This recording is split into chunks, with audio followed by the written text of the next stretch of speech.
Hey everyone, welcome back to the channel. Today we're going to be working on my ultimate Highboy. It's been off the channel for far too long. It's what started this channel. It's time to get it back up in tip-top shape, so let's go dig into it.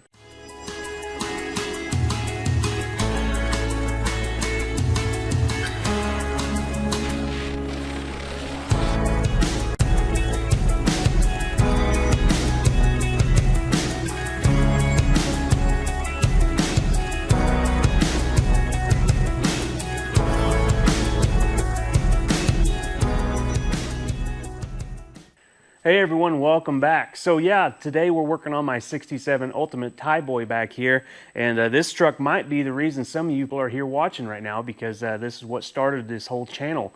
I started building this truck back in about 2020, and had a lot of fun building it and decided, hey, people might want to see this, so I started picking up the camera and filming what I was doing and posting it here on YouTube, and here we are, I think 4 years later now. So man, that was a long time ago. It feels just like yesterday for me. And so this truck has been, been around for all those 4 years. I've had a lot of fun with it. We've taken it to, actually not long after I built it, just a few months. We took it to Moab, Utah and did some trails out there, did the White Rim Road on this thing. That was a lot of fun. Some epic views, got lots of awesome pictures for this thing out there in Moab. And we actually have some videos of this thing out in Moab if you want to check them out. There's a playlist I'll link down in the description below if you want to check those out pretty early on in the channel. And I've also taken this thing to Colorado.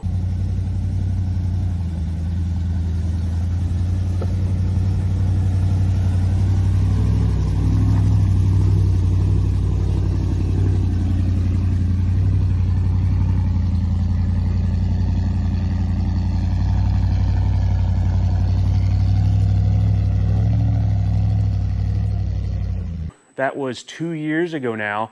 And when I was in Colorado on a trip there, I didn't document anything on camera, but the whole reason this thing's in the shop here is because while we were in Colorado, one of my bolts broke on my starter, and we are only rocking one starter bolt, and the only way to fix it is to pull the engine out, because this has an adapter for the 6R80 in the back behind the engine, and I had to pull that adapter off to replace the bolt that broke. So it's an engine out job, so that's why I've been putting it off. And 2 years is far too long. Although it does run and start, I've been driving it around. I just don't take it very far away, because if that other starter bolt strips out and breaks or something like that, I'm stuck, because this isn't a standard. I can't pull start it or anything, being automatic. So that's what I've been it's just kind of been around here, just drive it every now and then, might take it to town a few times. But we need to get it fixed, because this is a really good driving truck with that 6R80, that overdrive transmission. And this thing drives down the road great. It's got a 428, fuel injected 428, so it drives good as well. I guess we should probably go over this truck for the people that may not be familiar with it, and to give you guys a refresher. So we have a 428 under the hood here. It has Pro-Max aluminum heads on it, Edelbrock port EFI, and basically just 428 goodness there. It got 9-to-1 compression, I think. I did have iron heads on this thing with Cobra Jet valves, and the compression was just a little bit high. The thing was wanting to ping on me a little bit with pump gas, and put these aluminum heads on it, and that quit that. So we're good there. We're like 9-to-1 compression. I think maybe 9.5-to-1. We were like 10-to-1. So got that taken care of. Now this is like an industrial block. I bought it. It was an irrigation engine. And it was pumping water at a sand plant when I bought it. Bought it at an auction for 450 bucks, and we rebuilt it, and here it is. But there's some issues with it I want to do while the engine's out. Basically, the paint job on it didn't last. You can see the paint flaking off the timing cover, and the oil pan is the worst of it. This is way back before I knew what I was really doing. I probably still don't know what I'm doing, but it's kind of dark in there, but the oil pan's flaking off. So I want to redo all that, pull the engine, and just kind of clean it up and paint it better this time with some nice 2K paint. That's just like part store rattle can 1K paint. So that's probably why it didn't last very good. We did a 3-link conversion on this thing, so it's rocking a 3-link bar suspension. So there's the bottom bars, and then the 3rd link right there is what stabilizes the axle. And we're also running King coilovers and a sway bar up front, because coilovers like to be a little loose. And yeah, this is actually a Highboy frame, but we have a Mary 205 transfer case and a 6R80 automatic transmission. Buck stop bumper up front, Warn 8274 winch up there. This thing is pretty cool. I have a lot of fun with it, and it does really good off-road.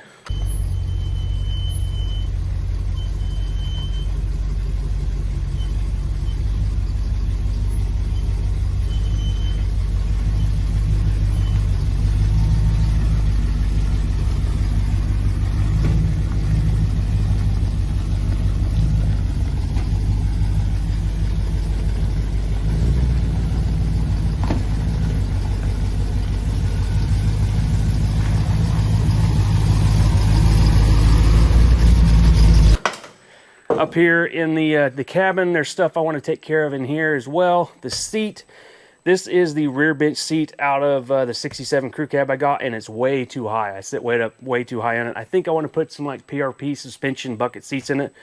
They'll be a lot better for off-road. They keep you planted in the seat. One thing when you're bouncing around off-road, this bench seat's not the best because you're like sliding back and forth. I like something to keep you a little bit more planted.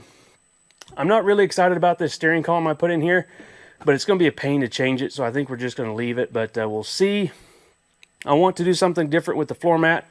I might get a different floor mat or just get a new one, but this thing overheated on us when we were in Colorado, pulled in the mountain grades, and this thing got really hot, and the exhaust runs right there, and it kind of melted the floor mat there. And I also want to put some insulation in this thing because it's really noisy with no insulation in there as far as like sound deadening or anything. So speaking of noisy, that's another thing I want to take care of. The exhaust is really loud on this thing, and it's 2-into-1 with a 3.5-inch exhaust, and it's just really loud, just louder than I want it to be. Let me start it up for you guys.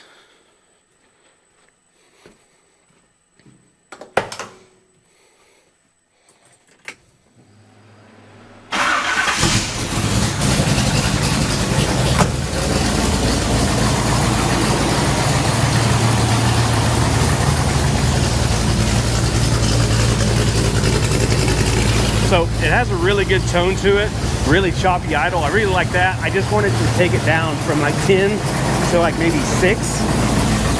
Let me shut this thing off so you can hear me.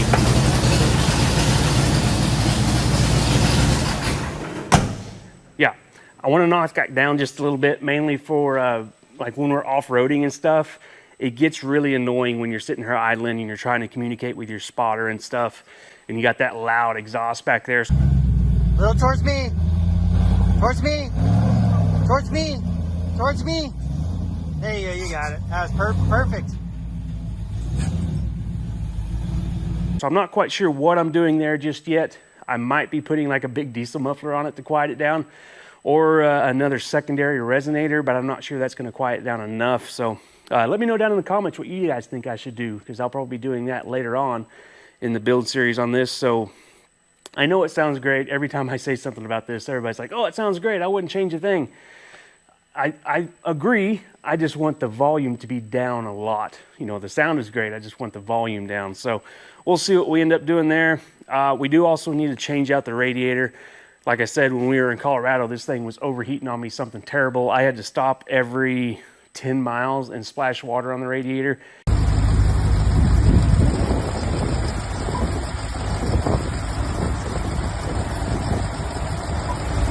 And get it to cool down. I did have a fan clutch on here, and it was never really locking up. I don't know if we didn't have enough airflow through that to get the fan clutch hot enough to lock up. And I took that off and put a electric fan on this so I could cool it off while the engine was not running. And that's what's on it right now. But we never did get it completely where I could run it full-time off-road. And I have a big aluminum radiator with dual electric fans and a fan shroud I might put in this thing that's in the other shop that I'm not going to be using on any restorations, because I don't like using the aluminum ones on restorations. I like using the original style. But this truck, since it's obviously not original, I think the aluminum one will fit in here, so I can use up that part, not have to spend money on a new radiator, and maybe get this thing to run a little bit cooler. Now, the main reason I'm doing this is, for one, I want to get this truck up and going and be 100% again, but two, We are kind of loosely planning a off-road adventure trip, a overlanding trip with the guys at Complete Performance. Put Chris and Paul. I'm not sure if both of them are coming or just Chris, or we're having some other guys besides them. We're still in the planning stages, but we're planning on doing a trip to Colorado in the mountains, and we're going to be doing like an overland style. I'm going to be sleeping in the back of this thing with the topper. The whole reason I bought this thing was to sleep in the back, and I haven't even done it yet. But I'll be sleeping in the back of there, a sleeping bag, and Chris will be in his, he's got a Travelall, international Travelall that he converted to four-wheel drive. And I'm not sure if Paul has a Bronco, a four-door Bronco. He might be taking that. That one thing's pretty cool. If they go, and if we do this, we're still kind of in the planning stages. But if we do it, I want to get this truck ready to go. So that's what this whole thing's about. Now, I need to pull the engine, and you know, normally what you would do is just pull the hood and yank the engine out, and easy peasy. But since we have that automatic transmission in here, and when I built this thing, that automatic transmission was a pain to get together with this. I had the cab off, and it still took me forever fighting the thing to get the engine and transmission made up there. So the thought of doing that with the cab on is not fun. So I'm just going to pull the cab on this thing, get easy access to the engine and transmission, and there's a few things I want to take care of under here while the cab is up. The full floor brace under the cab is hitting the transfer case every now and then, so I want to kind of clearance that a little bit, and just try to just take care of a few things that have come to light after I built this thing. So first step's going to be to get everything ready to pull the cab, and then we'll yank the cab off. We'll see how we get along.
Alright guys, well I got the cab pulled off. It came off pretty easy. The only thing I forgot was my starter wire here.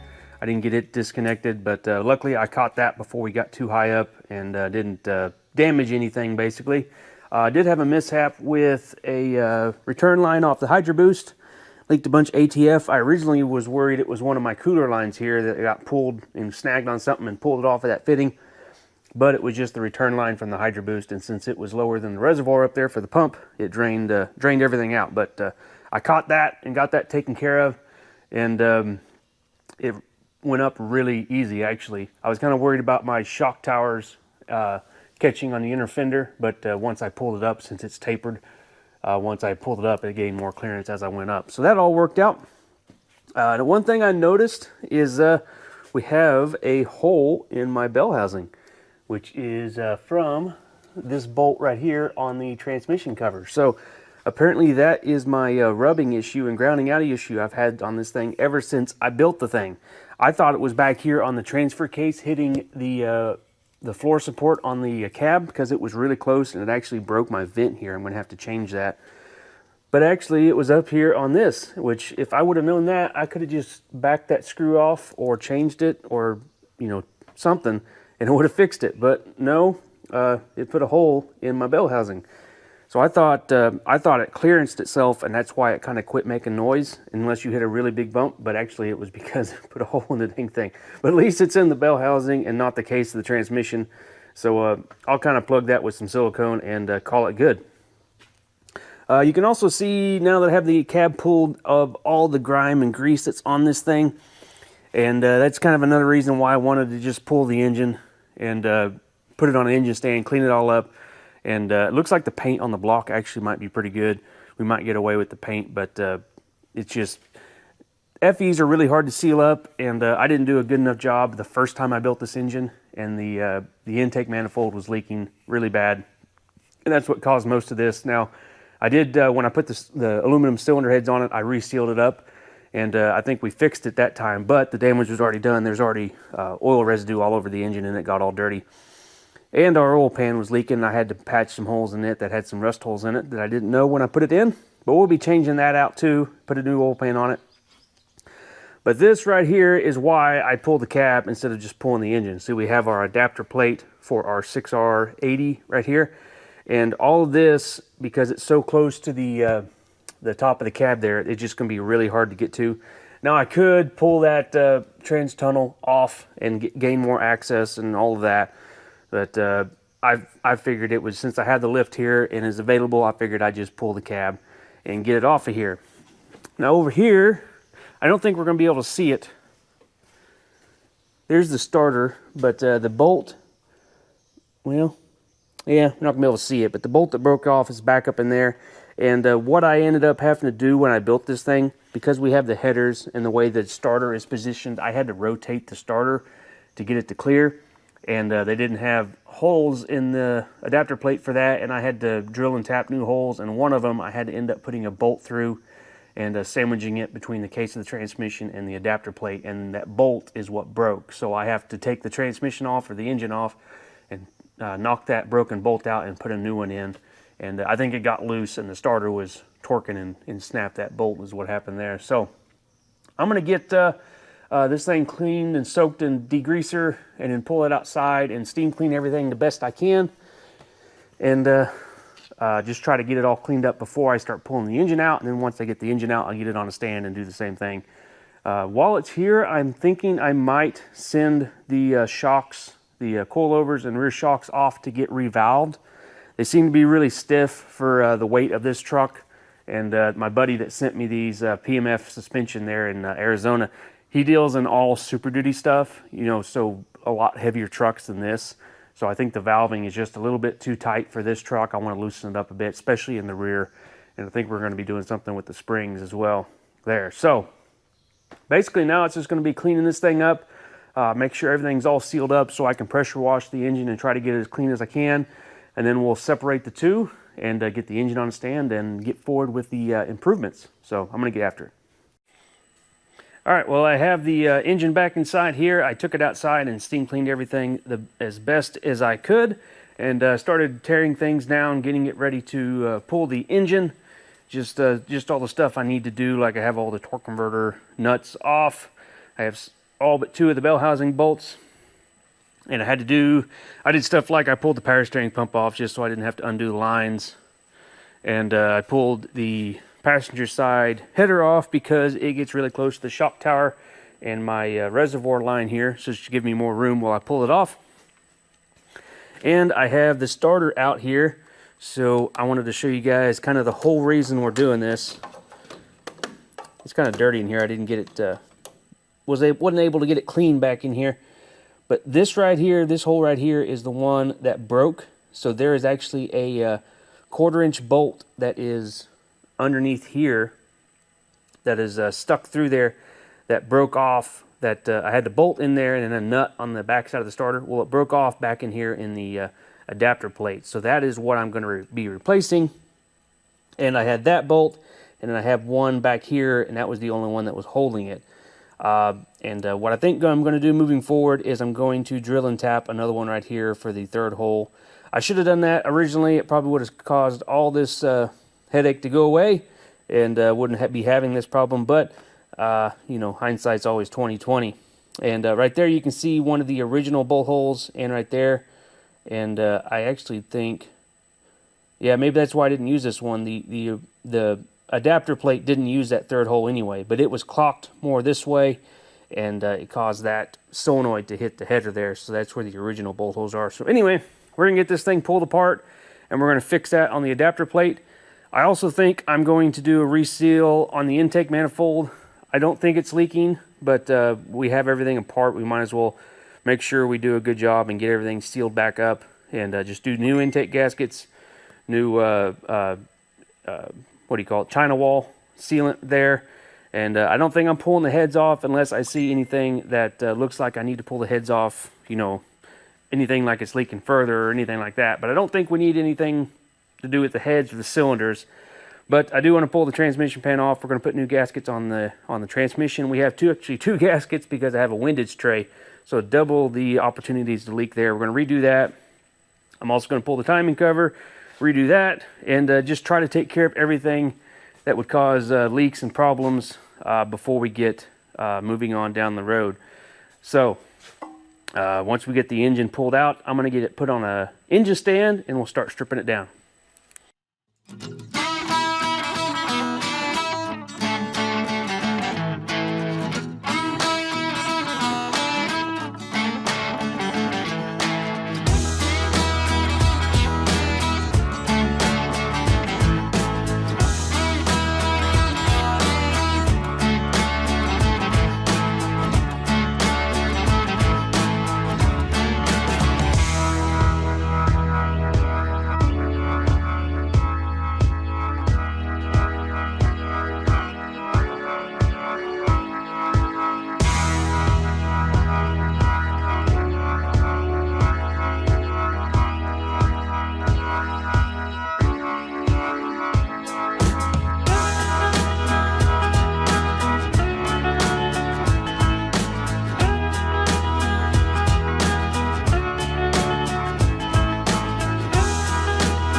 All right, got the engine on the stand. Didn't fight me too bad, and of course got antifreeze everywhere, but that's the way it goes. These things will hold like a bunch of water in the water jackets, and when you're pulling the engine, it all dumps on the ground. But thankfully, it wasn't underneath it or anything when that happened. So got the engine on the stand now. I got to order a bunch of gaskets and stuff. I want to get new valve cover gaskets, intake manifold gaskets, oil pan gaskets, and just try to get everything I need ordered up so it's on the way. And I need to get a water pump because this one is going bad. If you can hear that, the bushing's going out of it. And what else did I notice? Oh, freeze plugs. You can see right here, this one's starting to corrode through. These things were new when I rebuilt this thing, so these things, either I got some corrosive coolant or these freeze plugs weren't very good. So I'm gonna get some new freeze plugs and just change all those so I don't have to worry about it. And we gotta clean up another Highboy oil pan and get it on here.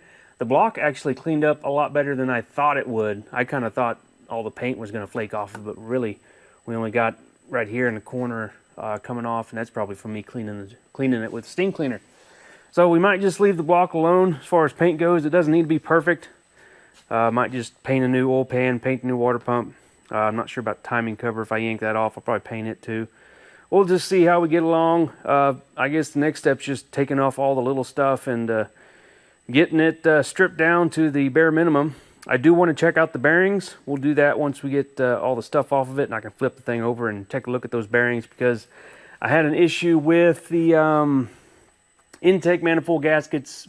Before I put the aluminum heads on, the thing sucked the gasket in, and it was sucking oil out of the valley. The gasket in here, it broke the intake gasket and was sucking oil out of the gallery, and I ran this thing low on oil once, so I want to check the bearings, just make sure they're all right. We still have lots of oil pressure, but I still want to take a look at them. If they're bad, I'll just throw some new bearings in it. But I'm going to get stripping this thing down and see if I can get all the parts ordered I need, and hopefully make it one go and not have to reorder a bunch of times. So going to go do some ordering, and we'll catch back at the engine when I get stripped down. All right, well, I got the engine flipped over, and I got a chance to check out my bearings, and it is not great. It's not terrible, but it's also not great. You can see this main here, I have... it's barely down to the copper. You can just get a faint hint of copper in it, but you know, if this was like a 100,000 mile motor, you'd call that pretty good, but we're only rocking about 10,000 miles on this motor, so that is not very good. And this rod bearing did have some trash go through it. You see those lines? So it had something go through it.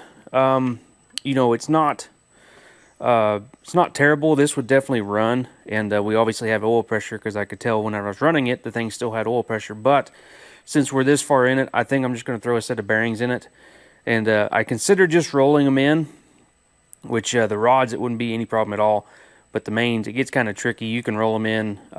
You put something in the oil gallery on the crank and spin it over, and it pushes the bearing out, and you can push a new one in. The thrust bearings are kind of more complicated, because they're harder to push in because of the thrust bearing part of it. But we're this far into it, and I want to take the front cover off anyway. So take the front cover off, then all we have to do is do timing chain, and I got to pull the dampener off and do timing chain, and we can pull the crank out. So I guess might as well just pull the crank out, throw bearings in easier that way, and then put it all together, and then we'll throw rod bearings in it without taking the rods out, because the cylinder walls all look good. Or, you know, I don't think there's anything wrong with the cylinder walls or anything in the top end that I know of. So just trying to do it as quickly and economically as possible without stripping the whole thing down and starting from scratch. So I'm just going to throw some bearings in it. The only problem is this motor was a Ford Reman motor when I got it, and our crank was 40 under, or the rods were 40 under and the mains were 20 under. And 40 under bearings are not all that common. And the Cleveite bearings that I have in here are out of stock everywhere, national back order kind of a deal. My local parts guy found some store brand stuff. He found some 40 unders. He's going to get those in for me, so at least I can get something in. I'm not sure. It was like mid-July was the estimate on the Cleveite ones, and would like to get this thing done before July. So got the store brands coming. Got some Cleveite main bearings coming, and once those come in, we'll start on that. But for now, I want to show you the starter. The whole reason we're doing this whole thing is this bolt right here. If you can see that head, I ground it down so it's flush and didn't interfere with the block. But there's the head of the bolt that broke on our adapter plate. So it is right in here. So it broke right at the head, and you can see where I clocked it. These are the two original holes that the is originally supposed to be used on this adapter plate, and I had to clock the starter this way, so I drilled a new one here. And I think I used a bolt because it got into that. I don't remember why I did that. Instead of just drilling and tapping a hole, but I did it. But we have a hole right here that I can use. I'm going to drill and tap and use another little bolt. I'm not sure what size those are, but use another little one here, and we'll get the starter. Hopefully it won't be any problem anymore, because I think that the whole issue was it got loose and then it broke stuff. So I'm going to work on this adapter plate and see if we can get that starter mounted up while we're waiting on our bearings, and then we'll start assembly on the engine once all that stuff comes in. All right, I got the adapter plate over here. I was going to start on the starter. Right here is the whole reason we're starting this thing. This is the broken head on the bolt. So I have a new one here that goes in here that's the right length, but the only thing we had was a grade 5. And this one I don't remember what it was because I ground the head off, but probably not a grade 8. So I'm going to get some grade 8s to put in here just so I have, you know, extra strength there. And this socket head bolt is starting to strip out because so many times I had to tighten this thing up because wanting one bolt, it wanted to get loose. But as I was doing all this, I realized why there's not a another screw right there on the corner there. That's because you can't put a bolt in from the back here to hold this thing on. So that's why there wasn't one here, because you can't access it from the top. And if you ever had to change your starter, it would be sandwiched between the block, and you'd be at the same predicament that we're in now, is you have to take the engine out to do anything with starter. So that's the reason I didn't have one there. All that coming down to I couldn't get everything fixed because, for one, I didn't have a grade 8 bolt, and the starter is broken there. You see that tab starting to crack off, and the lip around the edge there is starting to crack. And that's because I ran this thing with only one bolt in it, and it would get cockeyed and puts a lot of strain and stress on that lip on that starter and caused all kinds of problems. So don't be like me. Don't procrastinate your problems and kick them down the road and wait 2 years. And this is the second starter I bought. These aren't cheap, but I have a new one coming, so I have and a bolt coming. So have all of that on the way, but we're just like waiting on parts and everything. Unfortunately, that's the part I hate about this. You get going on a project, and then you start ordering parts and getting everything you need, and then you're stuck waiting on stuff. So been trying to find things to do while I'm waiting on parts. And the grill is another thing I kind of wanted to tackle while this thing was apart. Right here, it's had it ever since I got it. I'm guessing a bird or something hit this grill right here and bent it in here, and it's really tough. I pulled it out some, but it is really tough to get that. I don't know. You could probably do it. A more experienced person could probably do it, but I wasn't having any luck getting this thing pulled out without really distorting the whole grill. See how it's pushed in all the way down here, and you try to pull on this, and it just wants to bend right here. So it's being pretty difficult. But I have this one here out of our yellow 67 crew cab. I'm putting that painted steel grill on it, so we're not using the aluminum one. And I was cleaning it up and trying to decide if I wanted to put this one on the truck or not, because it doesn't have a dent in it, obviously. But the condition is just a little bit worse, I think.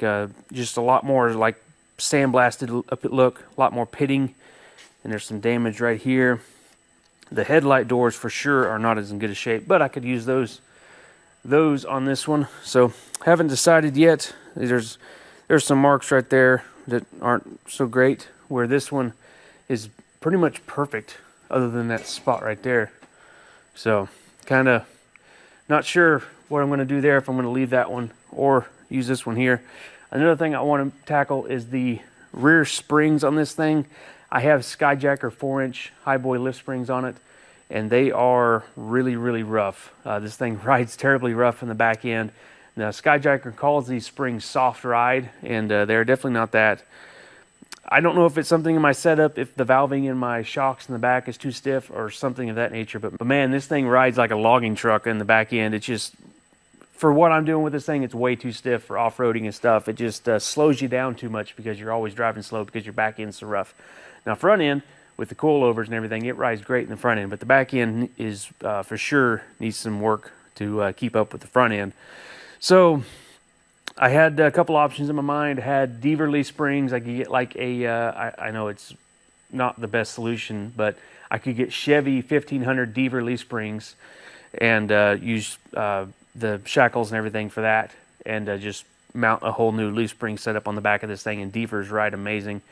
Or I could get, like Battleborn Brakes has a kit to do Raptor rear leafs on these, like 15 and up, Ford Raptor leaf springs, and they use an Icon suspension leaf spring that's really good. Icon's really good as well. And that would be awesome because it uses a Highboy. It's made to bolt on a Highboy. It uses a couple of the spring shackle holes, and you just drill some new ones, but it helps locate everything. But the only problem with that is this is a dent side frame with a bump side body, and I had to move the rear axle forward 2 inches to accommodate for the wheelbase. And if I use that Battleborn kit, it's going to move the axle back 2 inches to where the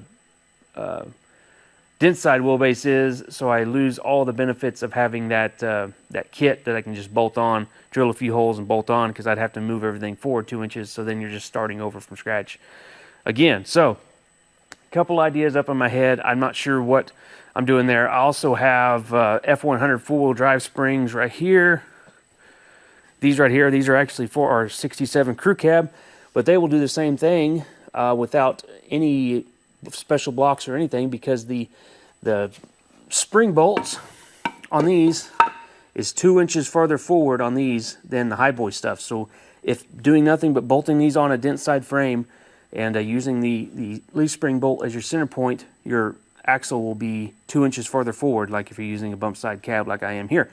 So this is an option, and they're F100s, so they should ride softer, but they're just cheap factory replacements, which are not going to perform as well off-road as a Icon spring or that Deaver leaf spring. So that's like $400, and the Deaver stuff is like $2,000. So, you know, pricey, but better. So I have a lot of decision making to make. I'm trying to talk myself out of pulling the intake manifold because it's going to be a lot of work. And I'm not quite sure that it's leaking. I think it's actually sealed up. So if I don't know what I'm doing there. So a lot of work to do, a lot of waiting to do. I think we're going to cut this video off here because I have to wait on all those parts, and I'm just going to be sitting around, and I could be editing this video and getting it out to you guys. So hopefully you guys can see it a little bit sooner and not have to wait all summer on it for me. So we're going to end it off here, guys. Let me know how you think this starter replacement's going.